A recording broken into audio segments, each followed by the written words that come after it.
I would be surprised if he one day ended up at Manchester United, but not shocked. Well, hello again from here at Newcastle United's training ground, and yet I'll say it first before you guys do. The fella on my shoulder here can probably talk more sense than myself. But yeah, before we do talk football and before I attempt to make sense of where Newcastle United are at right now and the magnitude of tomorrow's trip down to Sunland, first of all, a non-football story, and probably the best story we've had all week really, in terms of the signage which went up in the Black Cats bar and the controversy surrounding that. Well, yeah, I must admit, when the images first emerged on Thursday, I thought it was a joke. I thought it was a mischievous Newcastle fan with a knowledge of Photoshop mocking up pictures of black and white signage inside the Black Cats bar at the Stadium of Light. Not so. It was genuine. It caused a furious backlash and a little bit of fallout since then, of course, with Sunderland's apologies and various claims and counter-claims. Now, what I can reveal here is that Sunland did know about the wording of the signage. They knew before Christmas, in fact, and approved it. You know, the black and white flying high, "We are United," "Howe the lads" being changed to "Howe the lads." That was all signed off. Yes, it was Newcastle who put forward the ideas, but only because they were asked by Sunderland to decorate that Black Cats bar in their own colours to safeguard against damage to the red and white interior. So yeah, a little update on that, which has been the story which is on the back pages of the Daily Mail and all of the national newspapers this morning. Nothing to do with football, but nonetheless an interesting subplot, and it's certainly given us something to talk about. Now, what does it mean for the actual football on Saturday? Well, do you know what? In a strange way, I honestly think it might just stoke and galvanise the home supporters and might just make it even more difficult for Newcastle going there. I just think, you know, sometimes these episodes of adversity can bring supporters closer together, and I've covered lots of derbies at St James's Park, you know, lots of derbies at the Stadium of Light as well. Now, we'll say this: I do think the atmosphere can be more intense, down there, a little bit more vicious. I don't know if it's something to do with the demographic or the nature of the rivalry in terms of, you know, who feels what more than others. But yeah, I think an absolutely red hot atmosphere will be awaiting Newcastle on Saturday, and that was the question I asked of Eddie Howe just over my shoulder there in his press conference. Now, by the way, he was sat in front of red and white signage here at the training ground. Nothing to do with Sunland decorating the room this time. No, that was because, of course, it is the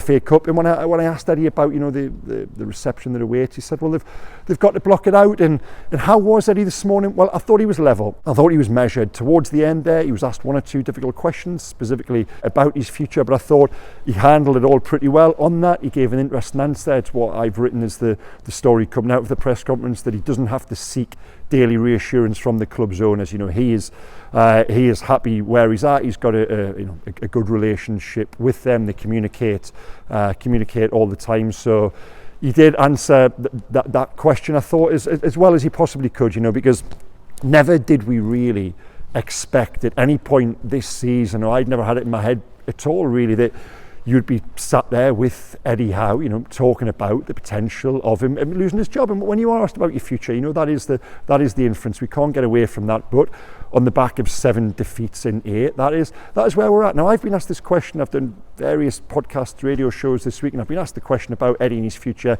And what I've said is, and I've been consistent on this, Eddie isn't under any pressure from supporters. I think they appreciate the job he's done. I don't think by extension he's under any pressure from us media in the Northeast. We've got appreciation for him. The best part of our job, the real advantage we've got, is you get to sit down with these guys, you know, twice a week, as I've just done there this morning for half an hour with Eddie Howe. You get to see under the skin. You learn whether they're genuine or whether they're good or not. And trust us, Eddie is good. He's the real deal. I've worked with a fair few who aren't, by the way. But anyway, that's another story.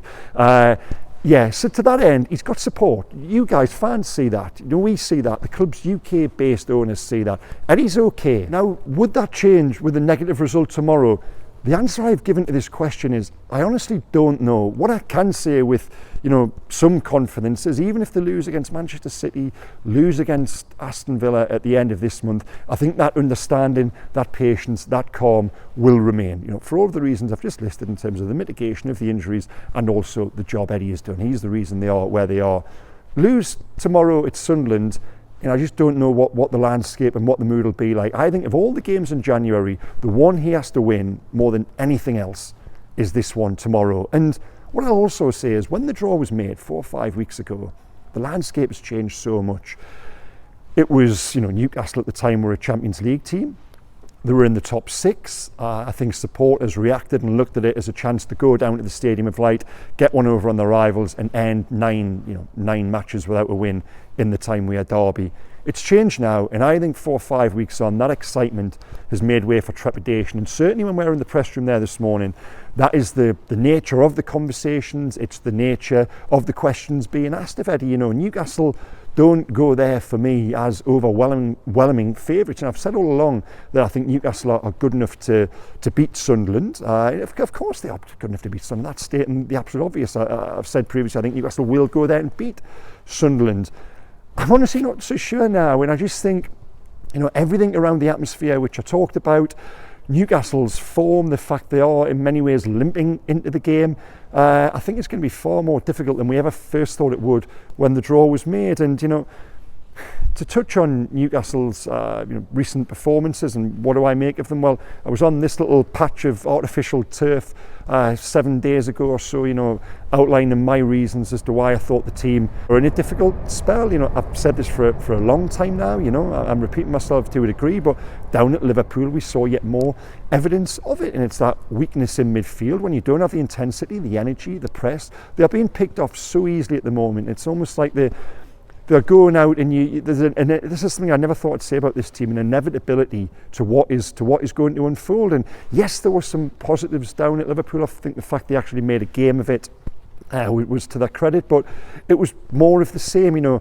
A record XG in the Premier League. It's almost like Newcastle are, and I'd never thought I would say this about Eddie Howe's team based on everything they did last year. They're almost the easiest side to play against in the division right now in terms of being able to play through them and create chances. The debate around the penalties, okay, Eddie's just reiterated to us there this morning that he thinks Newcastle on the wrong end of 3 decisions with regards to VAR at Anfield. Okay, I don't disagree, but I always used to say this to Newcastle when I was going through the problems with Steve Bruce, and Steve didn't like it when certain stories were getting in the paper. I'd say, get your own house in order. If the story doesn't happen in the first place, it doesn't appear in the paper. It's the same with these penalties and VAR calls. If you don't allow players to twice run through on goal or find themselves free in your goal mouth, you don't have the penalty situation occur in the first place. Everyone said, how did Manchester United not concede a penalty at Old Trafford for what was it, best part of a decade? Because they were good. Because they could defend, because they played on the front foot.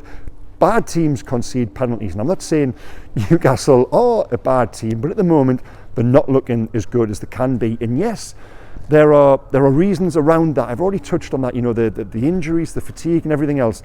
I still think they're better than what they're showing. I still think it is on, and for all of my support and trust in the manager, absolutely, I still think it's on the manager to look at the situation you've got in terms of personnel, even if that is depleted, even if they are mentally, physically tired, and you've got to look at what you've got and devise a system to make them better than what they've shown in the last couple. I honestly do believe that, and that's on him now. Going down to Sunland now, do they go there and play with the same 4-3-3, the same intent, everything they've tried to do previously, and just bank on them being better than Sunderland?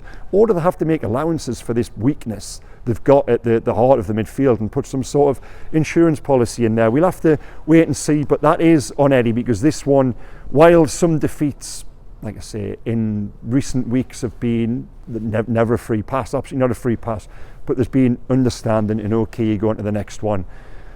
I don't think it's like this tomorrow. I really, really don't. Now, fitness news to come out with the press conference just there.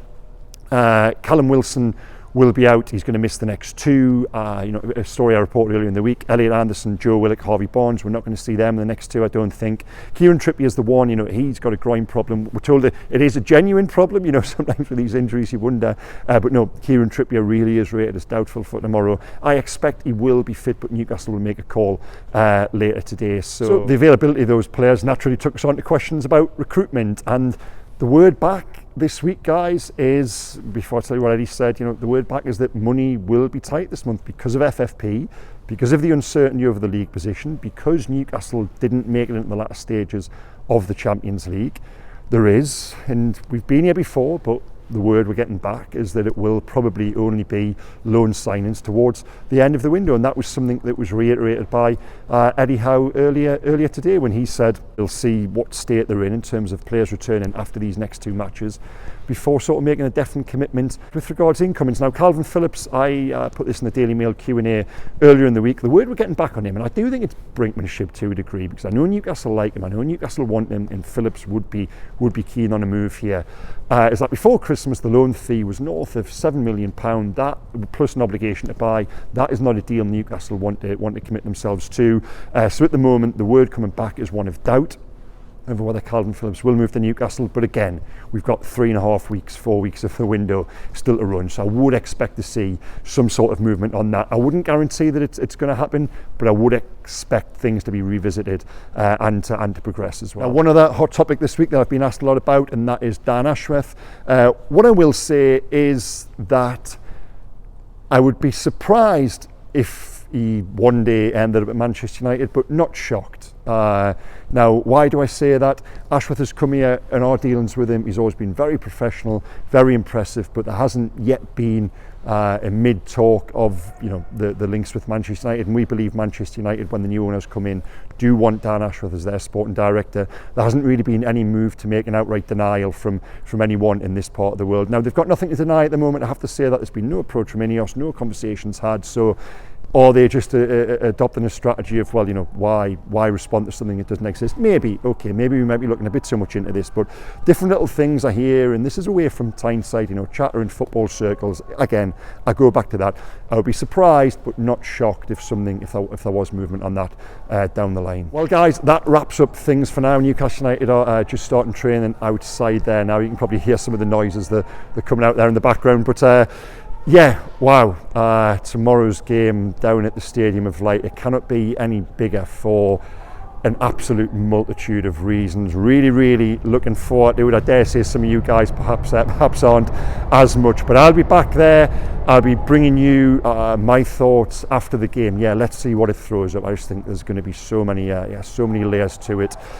Promises to be absolutely fascinating, and it's a huge one for Eddie Howe. It's a huge one for his players too. So yeah, guys, please log back on tomorrow afternoon for my thoughts from there. Keep on reading the Daily Mail. Lots of links in the description below here to take you through to my stuff from this week. There'll be a couple of big reads in the Mail as well tomorrow. So please hit like, comment, and subscribe. The interaction in the last few weeks has been absolutely fantastic, and yeah, from me and from him, see you again shortly. Take care, guys. Bye-bye.